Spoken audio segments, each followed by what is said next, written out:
Yes, today we will start our lesson number 8, our planet Earth.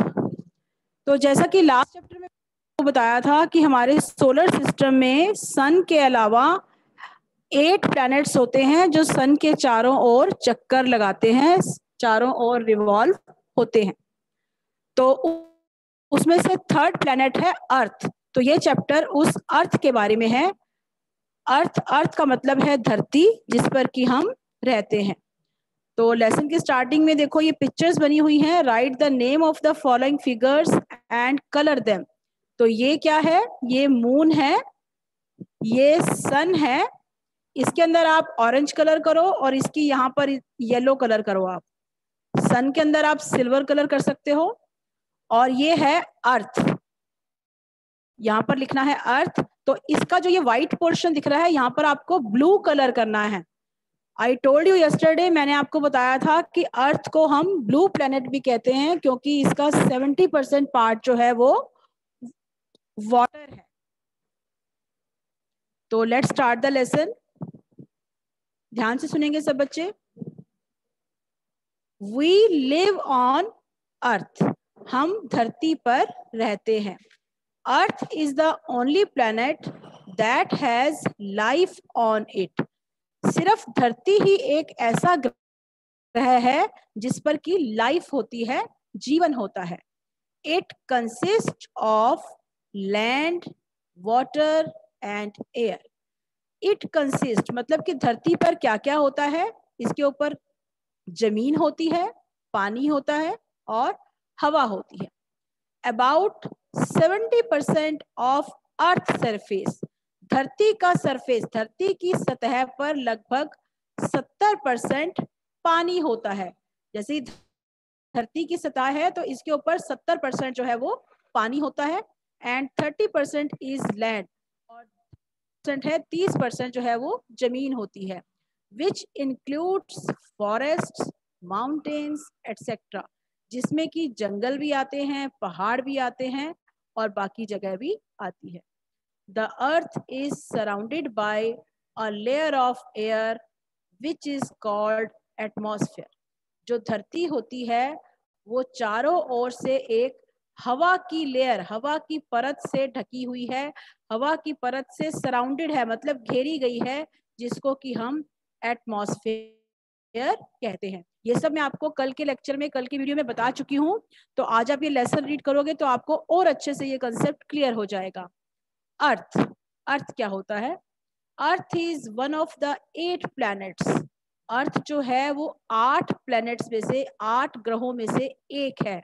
That move around the सन, जो कि सन के, सूर्य के चारों ओर चक्कर लगाते हैं। It is about 150 million kilometres away from the sun. ये सूर्य से लगभग 150 मिलियन किलोमीटर, ये बहुत ज्यादा होता है। 150 मिलियन किलोमीटर सूर्य से दूर है। It is the third planet in terms of distance from the sun. ये सूर्य से दूरी के मामले में देखा जाए तो तीसरे नंबर पर है। ये जो धरती होती है वो सूर्य से तीसरे नंबर पर होती है। It is the only known planet which has everything to support. सिर्फ यही एक ग्रह ऐसा है विच हैज एवरीथिंग, जिसके पास सब कुछ है, टू सपोर्ट लाइफ, लाइफ को सपोर्ट करने के लिए, लाइफ को सपोर्ट करने के लिए, जीवन को सपोर्ट करने के लिए यहाँ पर सब कुछ है। जीने के लिए हमें क्या क्या चाहिए होता है? हमें चाहिए पानी, हवा। तो धरती पर ये सब चीजें हैं। So the earth is also known as living planet of the solar system. तो इसलिए धरती को सोलर सिस्टम का लिविंग प्लैनेट भी कहा जाता है। लिविंग प्लैनेट मींस जिस प्लैनेट पर लाइफ होती है तो वो लिविंग प्लैनेट हो गया, उसको लिविंग प्लैनेट भी कहते हैं। Since it is covered with 70% water, क्योंकि ये जो धरती पर है 70% वाटर से कवर हो रहा है, 70% से भी ज्यादा पानी होता है इसमें, तो इसलिए इसको it is also called blue planet, इसलिए इसको ब्लू प्लेनेट भी कहते हैं। तो इसको आप अंडरलाइन भी कर सकते हो इस लाइन को, कि अगर कोई आपसे पूछे कि अर्थ को ब्लू प्लेनेट क्यों कहते हैं, तो आप रिप्लाई कर सकते हो कि बिकॉज या since it is covered with 70% water, it is also called blue planet. I hope it is crystal clear to you all. तो कल काफी बच्चे पूछ रहे थे मुझसे कि एक्लिप्स क्या होता है। एक्लिप्स बेटा आप बड़ी क्लास में जाओगे तो इसको डिटेल में पढ़ोगे। तो अभी हम shape of the earth, earth की शेप के बारे में पढ़ते हैं। The earth was earlier believed to be flat. पहले लोग ये मानते थे कि जो अर्थ है, धरती है, वो बिल्कुल फ्लैट होएगी, कि हम सीधे खड़े हो सकते हैं तो ये फ्लैट रहती होगी। However, the shape of the earth is spherical with flat poles and a slight bulge in the middle like an orange. लेकिन सच्चाई क्या है? सच्चाई ये है कि shape of the earth, earth की शेप जो है स्फेरिकल है, स्फीयर के जैसी है। आपने मैथ्स में सॉलिड शेप्स में पढ़ी होंगी कि स्फीयर क्या होता है, जैसे बॉल की शेप होती है। कल मैंने आपको दिखाया था पिक्चर, मैंने एक ऊन के गोले को दिखाया था कि जैसे ये गोल है, इसी शेप में अर्थ होती है, विथ फ्लैट पोल्स, जिसके ध्रुव जो हैं वो फ्लैट हैं, and a slight bulge, bulge क्या होता है? एक दबा हुआ, इन द मिडल, भी अंदर से दबा हुआ है, हल्का सा दबा हुआ है, लाइक एन ऑरेंज। आपने ऑरेंज देखा है? ऑरेंज को आप जहां से छीलना स्टार्ट करते हो, ऑरेंज वैसे तो गोल होता है, बॉल के जैसा होता है, लेकिन ऑरेंज को आप जहां से छीलना स्टार्ट करते हो वहां पर एक डेंट होता है, छोटा सा दबा हुआ होता है वहां से। तो हमारी अर्थ की शेप भी ऐसी है, गोल, ऊपर से उसके पोल्स जो हैं वो फ्लैट हैं, और वो ऑरेंज की तरह बीच में से दबी हुई है। एविडेंसेस, एविडेंसेस का मतलब है सबूत, that show that earth is spherical in shape, कि वो सबूत जो कि ये बताते हैं कि अर्थ जो है वो स्फीयर के जैसी गोल है, एक गेंद की तरह गोल है। वो कौन कौन से सबूत हैं? When the shadow of the earth falls on the moon, it is called eclipse of the moon. जब धरती की परछाई, शेडो मीन्स परछाई, जब धरती की परछाई मून के ऊपर पड़ती है तो उसको एक्लिप्स बोलते हैं। एक्लिप्स मतलब सूर्य ग्रहण, उसको सूर्य ग्रहण बोलते हैं। This shadow is round in shape, तो ये परछाई जो होती है ये गोल होती है। तो इससे हमें ये पता लगता है कि धरती भी शेप में गोल है। This shows that the earth is spherical in shape. तो इससे ये मालूम होता है कि अर्थ, धरती गेंद की तरह गोल है।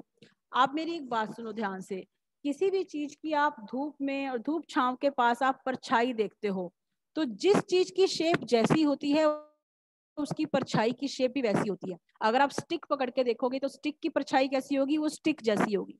अगर आप बॉल को पकड़ के देखोगे तो बॉल की परछाई कैसी होगी? वो बॉल की तरह ही गोल होगी। तो इसी तरह से जब धरती की परछाई मून पर पड़ती है तो धरती की परछाई गोल पड़ती है। तो इससे ये प्रूव हो जाता है कि हमारी अर्थ की शेप जो है वो स्फीयर के जैसी गोल है। दूसरा सबूत क्या है इसका? Second evidence, watch a ship selling away from the shore. आप एक शिप को देखो जो कि तैर रहा है, किनारे से दूर जा रहा है। हरप्रीत, ड्राइंग करनी बंद करो बेटा, डिस्टर्ब नहीं करो क्लास को प्लीज। आप किनारे से एक शिप को पानी के अंदर दूर जाते हुए देखो। वी ऑब्जर्व, हम क्या देखते हैं? That the lower part of the ship disappears first and the upper part disappears later. पहले क्या होता है, कोई चीज हमसे जब दूर जाती है तो वो हमें छोटी दिखाई देनी शुरू हो जाती है, कि वो पहले बड़ी से छोटी दिखती है, फिर और छोटी दिखती है। तो हम क्या देखेंगे कि शिप का जो है ना लोअर पार्ट वो पहले गायब होता है और उसका ऊपर वाला हिस्सा बाद में गायब होता है। वी ऑब्जर्व, हम देखते हैं, that lower part of the ship disappears first, कि लोअर पार्ट मतलब नीचे का हिस्सा, शिप का नीचे का हिस्सा पहले डिसअपियर होता है और अपर पार्ट जो है वो बाद में डिसअपियर होता है। This can happen only when the ship is sailing on a spherical surface. ऐसा केवल तभी हो सकता है जब जो शिप है वो एक स्फीयर गोल सरफेस पर सेल कर रहा है, तैर रहा है। आप ये पिक्चर देखिए, यहां से हम देख रहे हैं, यहां से हमें ये शिप पूरा दिखाई दे रहा है। तो जैसे ही ये आगे जाता है अपनी तरफ से तो ये फ्लैट ही जा रहा है, लेकिन हमें इसका जो लोअर हिस्सा है वो दिखाई देना बंद हो जाता है, सिर्फ ऊपर का हिस्सा दिखाई दे रहा है। उसके बाद ये शिप और आगे चला गया तो नीचे का हिस्सा भी हमें दिखाई नहीं दे रहा और ऊपर का हिस्सा भी दिखाई नहीं दे रहा, ये पूरा गायब होगा। देखो यहाँ से देख रहे हैं ना इसको, यहाँ से पहले ये पूरा दिखाई दे रहा है, उसके बाद ये आधा दिखाई दे रहा है। जब ये शिप और आगे चला गया तो ये पूरा ही दिखना बंद हो गया। इसका मतलब जो ये शिप चल रहा है ये एक गोल शेप के ऊपर चल रहा है। देखो ये गोल शेप है ना धरती की, तो ये गोल शेप के ऊपर चल रहा है, तो इससे ये प्रूव हो गया कि धरती जो है वो शेप में गोल है। Photographs of Earth taken by astronauts from space have also shown that Earth is spherical in shape. जो अर्थ की फोटोग्राफ्स हैं, जो एस्ट्रोनॉट्स ने, जो वैज्ञानिक हैं, जो स्पेस के वैज्ञानिक होते हैं, उन्होंने जो फोटो लिखी है, स्पेस से जो फोटो ली है धरती की, उन्होंने भी यही शो किया है कि धरती की शेप जो है वो स्फेरिकल है, स्फीयर शेप में है। इसके बाद ये फिल इन द ब्लैंक्स हैं। The earth is the dash planet in terms of distance from the sun. जैसा कि आपको मैंने कल भी बताया था और अब भी बता रही हूँ कि अर्थ जो है वो थर्ड प्लैनेट है। सूर्य से दूरी के मामले में देखें तो वो थर्ड प्लैनेट है डिस्टेंस के मामले में। The earth is dash in shape, the earth is dash in shape.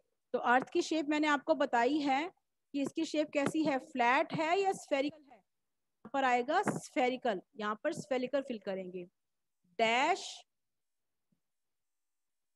Planet is the, बेटा ये ड्राइंग बंद करो मोहित, मैं आपको क्लास से बाहर कर दूंगी बेटा, आपका नाम हटा दूंगी मैं लिस्ट से, आप डिस्टर्ब कर रहे हो पूरी क्लास को, रिमूव करो इसको। Dash planet is other name of the planet. तो कौन सा प्लैनेट है, अर्थ को हम क्या बोलते हैं, ब्लू प्लैनेट।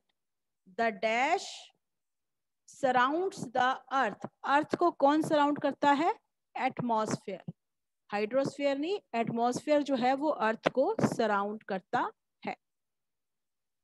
तो नेक्स्ट पार्ट है movements of the earth. Yesterday I told you that there are two movements of Earth. Earth shows two kinds of movements. These are rotation and revolution. तो आज हम एक ही मूवमेंट के बारे में पढ़ेंगे, इसको कंप्लीट हम कल करेंगे। आज हम पढ़ते हैं रोटेशन। कल मैंने आपको एक ऊन का गोला, जो वूल का बॉल था, उसको देख के मैंने आपको बताया था कि उसके अंदर एक सलाई थी कि ये अपनी ही एक्सिस के ऊपर गोल गोल जिस तरह से घूमता है तो उसको रोटेशन बोलते हैं। तो इसमें क्या लिखा है इसको पढ़ते हैं हम। The earth moves round and round continuously just like a spinning top. जो धरती होती है मूव्स, वो घूमती है, हिलती है। कैसे हिलती है, राउंड एंड राउंड, गोल गोल, कॉन्टिन्यूसली, कॉन्टिन्यूसली मीन्स लगातार, just like a spinning top, घूमते हुए लट्टू की तरह। आप लोगों ने खेलने वाला लट्टू देखा होगा, जिस तरह से लट्टू घूमता है तो हमारी अर्थ भी उसी तरह गोल गोल गोल गोल लगातार घूमती है। इट स्पिन्स, स्पिन्स का मतलब है घूमना, बिल्कुल अपनी ही जगह पर जोर से घूमना।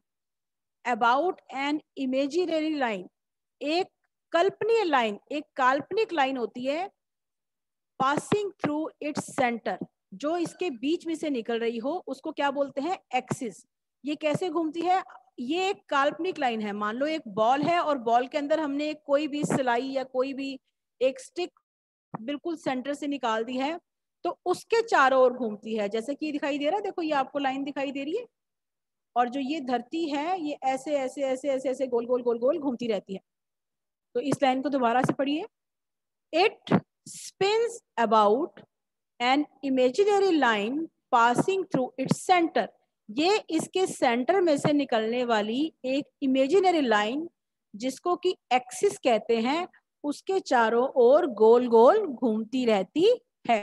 स्पिनिंग ऑफ द अर्थ, धरती का घूमना, ऑन इट्स ऑन एक्सिस, अपने ही एक्सिस पर, अपने एक्सिस पर धरती के घूमने को रोटेशन कहते हैं, इज कॉल्ड इट्स रोटेशन। धरती के, अर्थ के अपने ही एक्सिस पर गोल गोल घूमने को रोटेशन कहते हैं।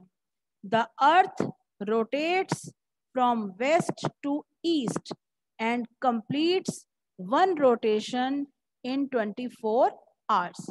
जो धरती है वो वेस्ट से ईस्ट, यानी कि देखो इस साइड नहीं घूमेगी, यहां से यहां नहीं घूमेगी, इधर से इधर, इधर से इधर, इधर से इधर, वेस्ट से ईस्ट की तरफ, वेस्ट से ईस्ट की तरफ। तो इस तरह से धरती घूमती रहती है और अपना एक रोटेशन वो 24 आवर्स में कंप्लीट करती है।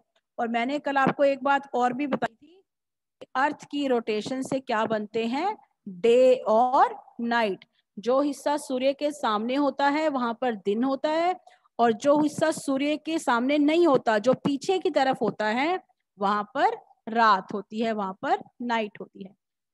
Day and night on the earth, rotation of the earth causes day and night. जो अर्थ की रोटेशन होती है उससे क्या बनते हैं, डे और night. One complete rotation causes one day and one night. एक कंप्लीट चक्कर जब पूरा हो जाता है तो उससे एक दिन बनता है और एक रात बनती है। That is why one day and night are of 24 hours. यही कारण है कि 24 घंटे में एक दिन और रात पूरे होते हैं। This is because half of the Earth always faces the sun. कारण है कि ऐसा इसलिए होता है क्योंकि धरती का जो आधा हिस्सा होता है, अर्थ का आधा हिस्सा हमेशा सन को फेस कर रहा होता है, मतलब कि सन के सामने होता है। The half which faces the sun has day, वो वाला आधा हिस्सा जो सन को फेस कर रहा होता है वहां पर दिन होता है। And the other half which does not get light from the sun has night, और जो दूसरा हिस्सा होता है जिसको सूर्य से लाइट नहीं मिल रही होती है वहां पर रात होती है। So that's all for today. आज हम इतना ही करेंगे, बाकी हम नेक्स्ट लेसन में करेंगे, नेक्स्ट लेक्चर में करेंगे। तो अभी मैं आपको ये देखो, एक बार देख सकते हो आप, ये देखो, ये धरती है, ये अर्थ है, इसको हमने सन मान लिया है। तो सन की रोशनी जहाँ पर पड़ रही है वहां पर दिन है, और जहाँ की रोशनी नहीं मिल रही है वहां पर रात है। तो जब ये धरती घूमेगी तो ये वाला हिस्सा यहाँ आ जाएगा, तो यहाँ पर दिन हो जाएगा, और ये वाला हिस्सा इधर पीछे की तरफ चला जाएगा, यहाँ पर रात हो जाएगी। तो अभी मैं आपको अनम्यूट कर रही हूँ, आप अपना जो भी क्वेश्चन पूछना चाहो पूछ सकते हो। अनम्यूट कर दीजिए मैम।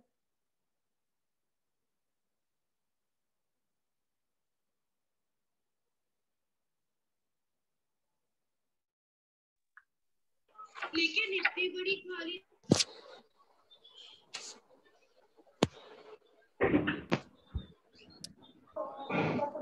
हाँ जी बेटा, किसी को कोई क्वेश्चन पूछना